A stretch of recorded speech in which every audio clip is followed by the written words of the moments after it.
So ayan mga idol, medyo konti na lang kulang sa sa trabaho natin.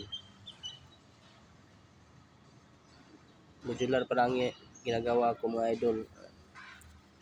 Yung marine laminated medyo may kamahalan, pero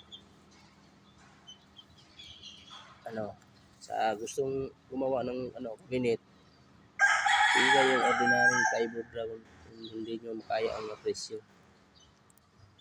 Kasi pang nito sa may pera lang siguro nito, kasi 2.7 ang isang sheet. Tapos mag-labor ka pa. Ang gamit kong dyan, yung hinges, yung hydraulic hinges.